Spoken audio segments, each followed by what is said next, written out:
संजय जिन्होंने धृतराष्ट्र को सुनाया था महाभारत युद्ध के आंखों देखा हाल। महाभारत की घटनाओं के वे साक्षी थे। नेत्रहीन धृतराष्ट्र को महाभारत का पूरा हाल सुनाने के लिए महर्षि ने संजय को विशेष शक्ति प्रदान की थी।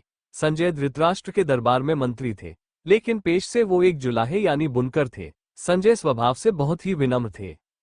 संजय की अर्जुन से मित्रता थी। यह मित्रता बचपन की थी। संजय कृष्ण के परम भक्त थे।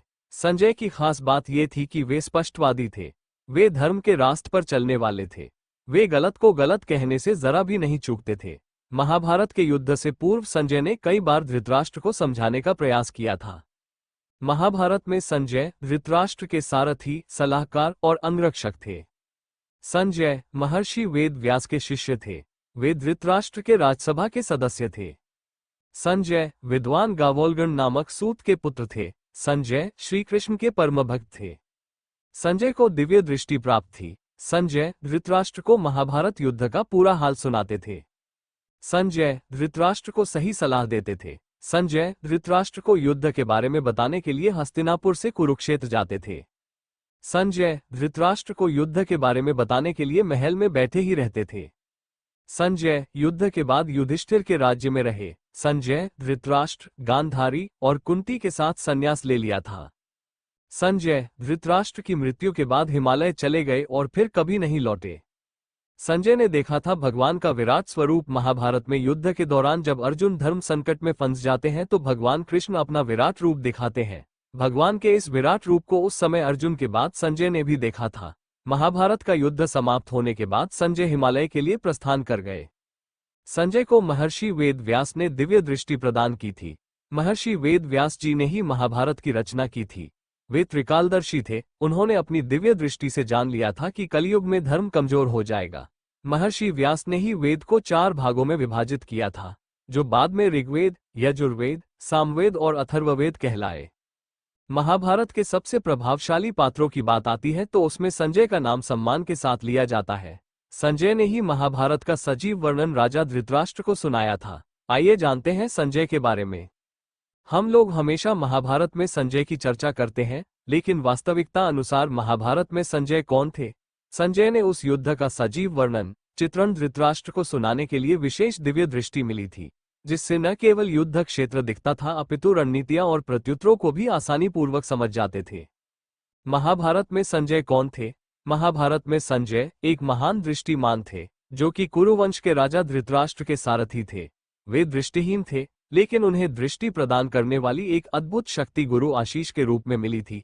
संजय के कुल और वंश के बारे में महाभारत में स्पष्ट रूप से उल्लेख नहीं है, लेकिन उनका संबंध गंधर्व कुल से बताया जाता है। संजय को उनकी दिव्य दृष्टि गुरु वेद व्यास की कृपा से मिली थी। वेद व्यास कुरुवंश के कुल देवता थे और वे धृतराष्ट्र के संरक्षक भी थे। एक कथा के अनुसार संजय जब गुरु वेद व्यास की सेवा कर रहे थे तो उन्हें उनके दिव्य दृष्टि का वरदान मिला था। ऐसी मान्यता है कि संजय को उनकी दिव्य दृष्टि अंधे होने के बाद भी प्राप्त हुई थी। गुरु वेद व्यास ने उनकी निष्ठा और सेवा से प्रभावित होकर उन्हें ये शक्ति प्रदान की थी ताकि वे धृतराष्ट्र को युद्ध का वर्णन कर सकें। संजय के बारे में महत्वपूर्ण बात यह है कि वे दृष्टिहीन होते हुए भी युद्ध में घटित होने वाली हर घटना को अत्यंत सटीकता और भावना के साथ वर्णन करते थे।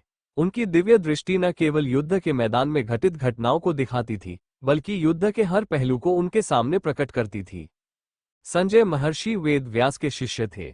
वो धृतराष्ट्र की राजसभा में शामिल थे। राजा धृतराष्ट्र उनका सम्मान करते थे। संजय विद्वान गावोलगण नामक सूत के पुत्र थे और जाति से बुनकर। हमारे पौराणिक ग्रंथ और महाभारत की कहानियां बताती हैं कि संजय बेहद विनम्र और धार्मिक स्वभाव के थे। देश के पहली और एकमात्र ऑनलाइन देसी एनसाइक्लोपीडिया भारत कोश में भी संजय के बारे में विस्तार से बताया गया है।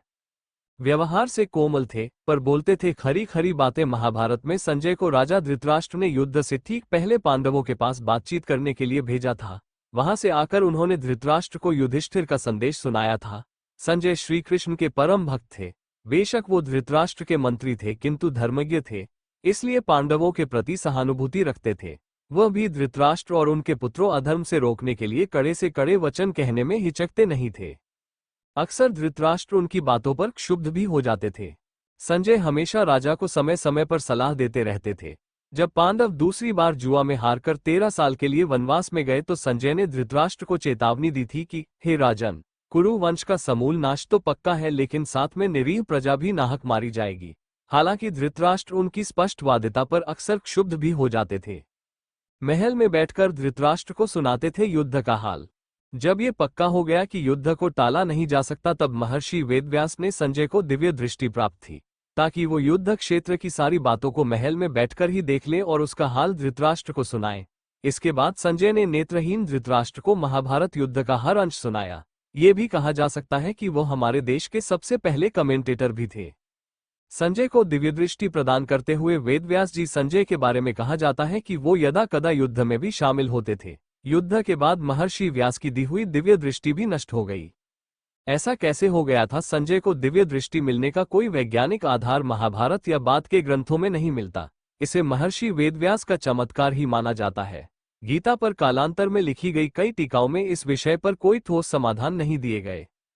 युद्ध के बाद संन्यास ले लिया। महाभारत युद्ध के बाद कई सालों तक संजय युधिष्ठिर के राज्य में रहे।